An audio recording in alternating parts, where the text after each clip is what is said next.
On a combien de sacs? Soja. En tout? Non, mais en tout. Il y a 12, ouais, un truc comme ça, non? Nous sommes à Porto Novo au Bénin. Ce matin, Guillaume vient récupérer des sacs de nourriture pour le bétail. Volontaire Fidesco depuis près d'1 an maintenant, il gère la ferme éducative de Sakété, une ferme tenue par les Salésiens de Don Bosco qui s'occupent des enfants des rues au Bénin.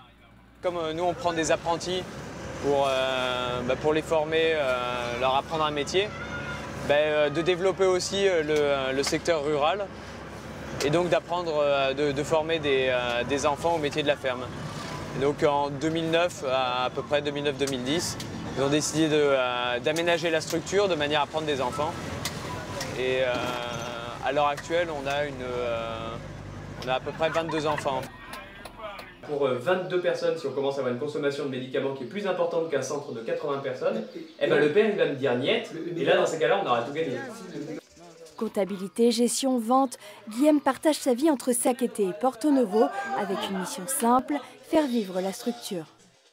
S'il te manque quelque chose, tu me le dis. Une moto, ouais. Et je t'en ramène un. Un sac de 50 kg, je peux le ramener, c'est pas un problème. Je suis le gestionnaire et le comptable de la ferme. Je m'occupe de tout ce qui est approvisionnement. Je me charge de la vente sur Porto Novo. Et puis je suis un petit peu responsable du personnel et directeur des enfants.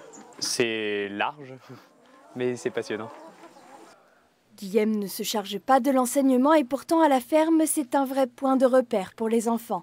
Que ce soit pour un petit bobo, un conflit ou juste pour discuter, les jeunes franchissent la porte de son bureau à longueur de journée. Je ne sais pas tellement comment il m'imagine, probablement un petit peu comme un grand frère, un peu cinglé de temps en temps. Et à qui, enfin j'espère en tout cas, ils savent qu'ils peuvent raconter leurs problèmes. C'est un endroit qui est en fin de compte très familial puisque les enfants sont peu nombreux. Et comme moi j'ai une mauvaise mémoire, ça m'arrange beaucoup. Et non mais du coup on peut avoir une véritable relation de famille et connaître chacun des enfants assez bien. Et donc du coup avoir une grande proximité avec eux. Guillaume a 30 ans, pendant 5 ans il était militaire. Il est parti en mission au Tchad notamment, mais avec le temps il a ressenti le besoin d'être plus en cohérence avec sa foi. Je me suis en allé de l'armée parce que j'estimais que ce que je faisais n'était pas en conformité avec ce que je pensais.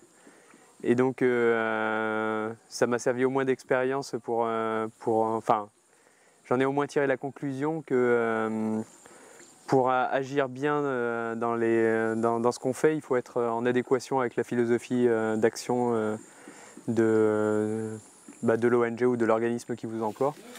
Baroudeur dans l'âme, il s'est donc tourné vers le volontariat et pas avec n'importe quelle ONG. Et pour moi, il était important de partir à l'étranger avec une organisation donc, du coup, qui avait les mêmes visions que moi, et en l'occurrence des visions chrétiennes sur le développement.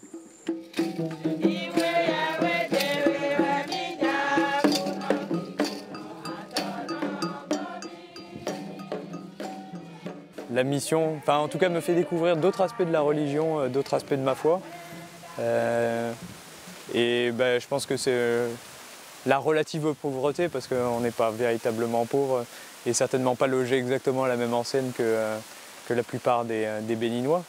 Mais en tout cas, une relative pauvreté, un relatif manque de confort, ça aide aussi à se rapprocher de certains mystères. Mettre l'humain au centre, aider les plus pauvres sans pour autant les assister. Pour Guillaume, cette mission, c'est un vrai don de soi. Il vit à la ferme ou au centre des Salésiens de Porto Novo 6 jours sur 7. Alors le vendredi, c'est repos. Bien souvent, il retrouve les autres volontaires de Fidesco pour une journée détente. Au cours de la semaine, on accumule aussi beaucoup de choses émotionnellement parlant. Donc les histoires des enfants qui peuvent être assez dures, des choses de temps en temps qu'on voit quand on va dans les marchés ou qui nous affectent un petit peu intérieurement. Et donc on a aussi besoin de le partager, de se psychanalyser entre volontaires un petit peu. Lorsqu'il est en repos, Guillaume va souvent rendre visite à la famille Sibé, un couple de volontaires partis en famille. Une manière pour lui de retrouver certains repères. Il y a un côté, une grande fraîcheur quand on va les voir chez eux, parce qu'on a l'impression de débarquer un petit peu en France avec des repères familiaux qui nous sont communs. Et c'est vrai que c'est très reposant, c'est très agréable. Des soutiens dans les moments difficiles avec les enfants ou dans les moments de doute.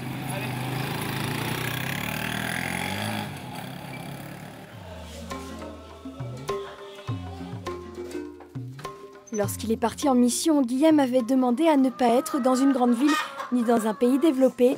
Cette vie au Bénin, à la ferme, loin d'être un long fleuve tranquille, lui permet de vivre pleinement sa vocation, s'enrichir en découvrant un peu plus l'autre. Moi je suis ici, j'ai le sentiment en tout cas d'être utile et ce que je fais me rend heureux. Si j'arrive à rendre heureux les autres tout en étant heureux, c'est déjà le bout du monde. Alors après, est-ce que ça m'apporte quelque chose professionnellement? Je ne sais pas véritablement. Mais en tout cas, je suis heureux de le faire et je crois que c'est le principal. Et j'ai le cœur complètement malade, cerné de barricades. T'entends, je suis malade.